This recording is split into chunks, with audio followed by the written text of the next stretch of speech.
नमस्कार, मैं घनश्याम कुमार आप सभी का बहुत बहुत स्वागत एवं अभिनंदन करता हूं। आज के कार्यक्रम में आज हम लोग लोकसभा चुनाव 2024 के कड़ी को आगे बढ़ाएंगे और आज हम लोग व्यक्ति विशेष के संदर्भ में समझेंगे बिहार के मुख्यमंत्री नीतीश कुमार के संदर्भ में। आज हम लोग जानेंगे बिहार के मुख्यमंत्री नीतीश कुमार की राजनीतिक सफर को और समझेंगे किस प्रकार से राज्य एवं केंद्र में उसकी भूमिका अब तक रही है। आइए चर्चा की शुरुआत करते हैं उनके ऊपर बीते वर्षों लिखी गई एक पुस्तक को आधार बनाकर। पुस्तक का नाम है नीतीश कुमार अंतरंग दोस्तों की नज़र से। राजकमल प्रकाशन समूह द्वारा प्रकाशित इस पुस्तक में नीतीश कुमार के जीवन के 3 पहलुओं को छूने का प्रयास किया गया।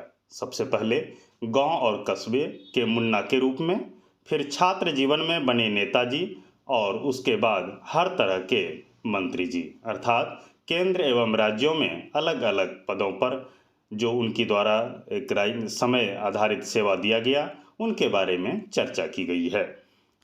इस जीवनी के माध्यम से हम समझ सकते हैं कि नीतीश जी शराबबंदी को लेकर इतने कटिबद्ध क्यों हुए। मंडल कमंडल की विरोधाभासी राजनीति के भूल भुलैया में उनका टेढ़ा मेढ़ा सफर और आज के खतरनाक दौर में उनका क्या महत्व है। साथ ही उनके व्यक्तित्व के दूसरे पहलुओं जैसे छात्र जीवन में उनके कमरे के नीचे की गरीब बस्ती में रात भर पिटते महिलाओं और बच्चों की चीखों का उन पर जो असर हुआ, और पुस्तक प्रेमी नीतीश जी के गृह जनपद में पुस्तक जलाने वालों की चुनौती, ये सब उनकी अब तक की यात्रा के वह पड़ाव हैं जो बहुत ही प्रेरक हैं। राजकमल प्रकाशन समूह के अध्यक्ष अशोक महेश्वरी कहते हैं कि नीतीश कुमार एक ऐसे नेता हैं जो अपने बारे में कभी कुछ नहीं कहते। अब तक हम सब केवल नीतीश कुमार के राजनीतिक जीवन से परिचित थे, लेकिन इस जीवनी ने उनके व्यक्तिगत और पारिवारिक जीवन के कई ऐसे पहलू उजागर किए हैं जो पहले ज़्यादातर लोगों को ज्ञात नहीं थे। इस जीवनी में उनके एक सामान्य कस्बे में रहने वाले व्यक्ति से लेकर वर्तमान मुकाम तक पहुंचने की संघर्ष भरी दास्तान है। अब आइए समझते हैं नीतीश कुमार जी के जन्म, परिवार और शिक्षा के संदर्भ में। नीतीश कुमार जी का जन्म 1 मार्च 1951 को बख्तियारपुर बिहार में कविराज राम लखन सिंह पिता और परमेश्वरी देवी माँ के घर में हुआ था। उनके पिता एक आयुर्वेद चिकित्सक हुआ करते थे। नीतीश कुमार जी ने बिहार कॉलेज ऑफ इंजीनियरिंग, जिसे वर्तमान में NIT पटना के नाम से जाना जाता है, से मैकेनिकल इंजीनियरिंग में स्नातक किया है। राजनीति में आने से पहले वह बिहार राज्य विद्युत बोर्ड से जुड़े थे। नीतीश कुमार जी के निजी जीवन को थोड़ा और आगे बढ़ाएं तो 22 फरवरी 1973 को नीतीश कुमार मंजू कुमारी सिन्हा के साथ विवाह बंधन में बंधे। नीतीश कुमार के इस दाम्पत्य जीवन से निशांत कुमार नाम से एक पुत्र का जन्म हुआ, जो पिताजी के तरह ही वह मेसरा से इंजीनियरिंग में अपनी पढ़ाई पूरी किए हैं। हालांकि 14 मई 2007 को मंजू कुमारी सिन्हा की निमोनिया के कारण नई दिल्ली में मृत्यु हो गई।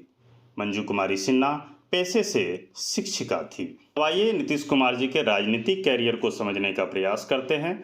अपने शुरुआती वर्षों में नीतीश कुमार जयप्रकाश नारायण, राम मनोहर लोहिया, SN सिन्हा, कर्पूरी ठाकुर और VP सिंह से जुड़े थे। 1974 से 1977 तक उन्होंने जयप्रकाश नारायण के आंदोलन में भाग लिया और सत्येंद्र नारायण सिन्हा के नेतृत्व वाली जनता पार्टी में शामिल हो गए। उन्होंने कुछ समय के लिए केंद्रीय रेल मंत्री, भूतल परिवहन मंत्री और कृषि मंत्री के रूप में कार्य किया। गैसल ट्रेन दुर्घटना यानी 2 अगस्त 1999 के बाद उन्होंने केंद्रीय रेल मंत्री के पद से इस्तीफा दे दिया। केंद्रीय रेल मंत्री के रूप में अपने कार्यकाल के दौरान उन्होंने आंतरिक टिकट बुकिंग सुविधा 2002 और टिकटों की तत्काल बुकिंग के लिए तत्काल योजना सहित व्यापक सुधार लाए। 2004 के लोकसभा चुनाव में नीतीश कुमार ने 2 निर्वाचन क्षेत्रों नालंदा और बाढ़ से चुनाव लड़ा। वह अपने पारंपरिक निर्वाचन क्षेत्र बाढ़ से चुनाव हार गए और नालंदा से चुनाव जीत गए। मार्च 2000 में वे पहली बार बिहार के मुख्यमंत्री चुने गए थे। नवंबर 2010 में वह दूसरी बार बिहार के मुख्यमंत्री बने।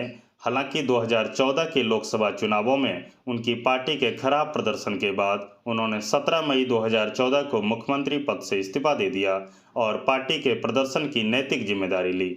उनकी जगह जनता दल यूनाइटेड कि जीतन राम मांझी को एक दलित चेहरे के रूप में मुख्यमंत्री के तौर पर बतौर मुख्यमंत्री बनाया गया। 2015 में उन्होंने फिर से बिहार के मुख्यमंत्री के रूप में उन्हें चुना गया। जब तेजस्वी यादव बिहार के डिप्टी सीएम पर भ्रष्टाचार के आरोप लगे तो नीतीश कुमार ने उन्हें कैबिनेट से इस्तीफा देने के लिए कहा, जिससे राजद ने इनकार कर दिया। इनकार के बाद नीतीश कुमार ने 26 जुलाई 2017 को मुख्यमंत्री पद से इस्तीफा दे दिया, जिससे महागठबंधन समाप्त हो गया और प्रमुख विपक्ष एनडीए में शामिल हो गए। वह फिर से बिहार के मुख्यमंत्री बने और 2020 में एक बार पुनः मुख्यमंत्री के लिए चुने गए। हालांकि कुछ समय पश्चात एक बार फिर से उन्होंने राजद के साथ जाने का निर्णय लिया और करीब 17 महीनों तक अपने सरकार का संचालन किया और पुनः फिर राष्ट्रीय जनतांत्रिक गठबंधन यानी एनडीए के साथ आने का फैसला लिया। इस प्रकार से मुख्यमंत्री नीतीश कुमार बिहार में 9वीं बार मुख्यमंत्री बने। बाकी इसमें एक दिलचस्प बात यह है कि बिहार के 9वीं बार मुख्यमंत्री लगातार बनने के बावजूद नीतीश कुमार कभी अपने पार्टी के पूर्ण बहुमत के आधार पर मुख्यमंत्री नहीं चुने गए हैं। कभी राष्ट्रीय जनतांत्रिक गठबंधन तो कभी राष्ट्रीय जनता दल के सहयोग से बिहार में अपने सरकार का संचालन करते रहे हैं।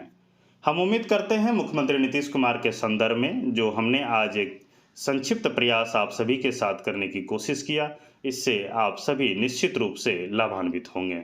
आप सभी इसी प्रकार हमारे साथ जुड़े रहें, लाइक करें, शेयर करें, सब्सक्राइब करें और अपने सुझाव और उत्साहवर्धन के लिए कमेंट अवश्य करें। जुड़े रहने के लिए बहुत बहुत धन्यवाद।